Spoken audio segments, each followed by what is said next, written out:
Muito bom dia, amados da PIB Nova Vida. Hoje, dia 24 de novembro, e com a leitura dos capítulos 14 a 16 de Romanos, encerramos a leitura de mais um livro do Novo Testamento. Para essa nossa devocional, eu fiz alguns destaques na leitura de hoje. Por exemplo, o capítulo 14 fala sobre as diferenças de pensamentos entre os irmãos dentro da igreja em relação a várias questões periféricas do Evangelho. E por conta disso, muitos problemas como julgamento entre irmãos, desprezo de irmão para com irmão, escândalos e ainda tropeços têm ocorrido dentro da Igreja de Jesus Cristo por causa de coisas tão pequenas. E pelo que nós podemos ver nesta carta, então, desde lá no primeiro século, já no início do cristianismo, no início da história da igreja, este foi sempre um problema que a Igreja de Jesus Cristo enfrentou. Hoje não tem sido diferente.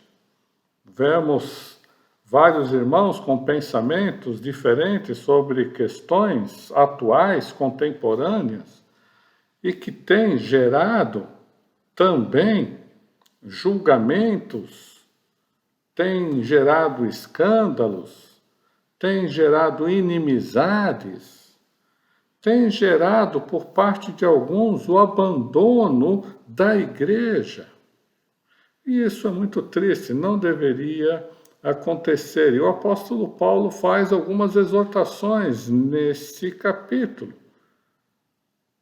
E ele faz também uma afirmação que eu destaquei, está lá no versículo 7 ao versículo 9, que se nós vivêssemos isso que ele coloca aqui, eu tenho certeza absoluta que as coisas seriam diferentes.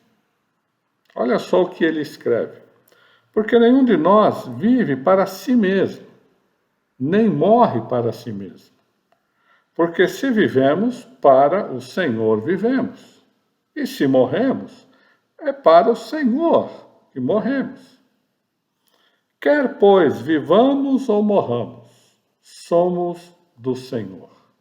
Foi precisamente para este fim que Cristo morreu e ressurgiu, para ser Senhor, tanto de mortos como de vivos.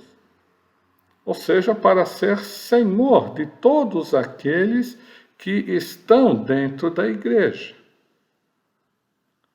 Se vivermos isso, eu tenho certeza que muitas dessas diferenças periféricas ruirão e não causarão mais os problemas que elas têm causado na Igreja de Jesus Cristo.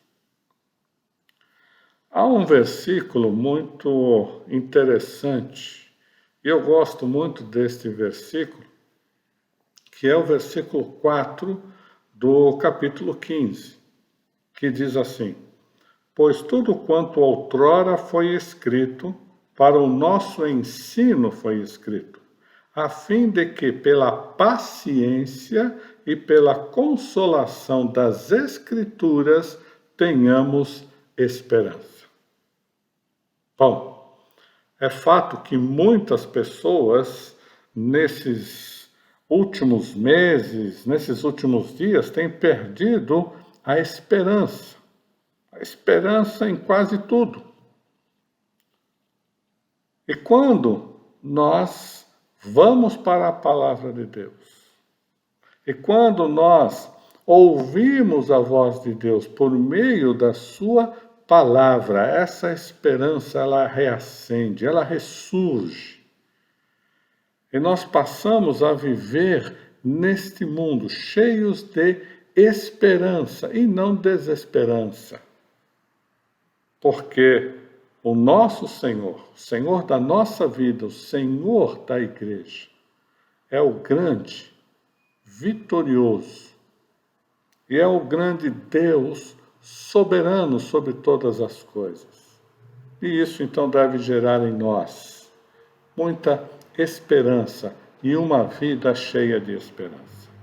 Eu quero encerrar essa nossa devocional falando do capítulo 16. Capítulo 16, nas saudações finais, o apóstolo Paulo cita vários nomes de homens e mulheres, colaboradores do Evangelho de Jesus Cristo, propagadores do Evangelho de Jesus Cristo. E uma das coisas que tem um significado bem importante é que nas casas de muitos desses que foram citados pelo apóstolo Paulo, se reunia uma igreja de Jesus Cristo.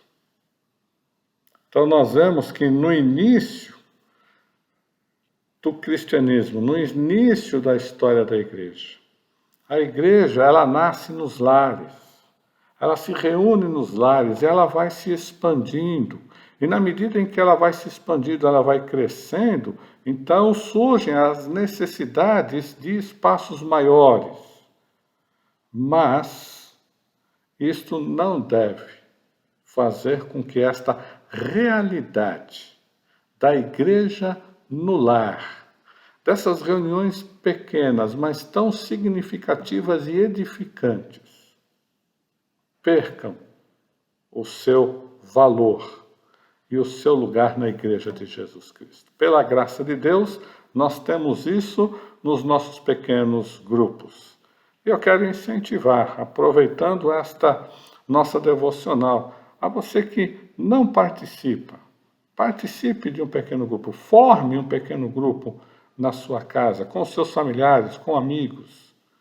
E assim, a Igreja de Jesus Cristo vai crescendo, crescendo, crescendo, até o retorno dele. Que você tenha e que nós tenhamos um excelente dia na presença do nosso Deus.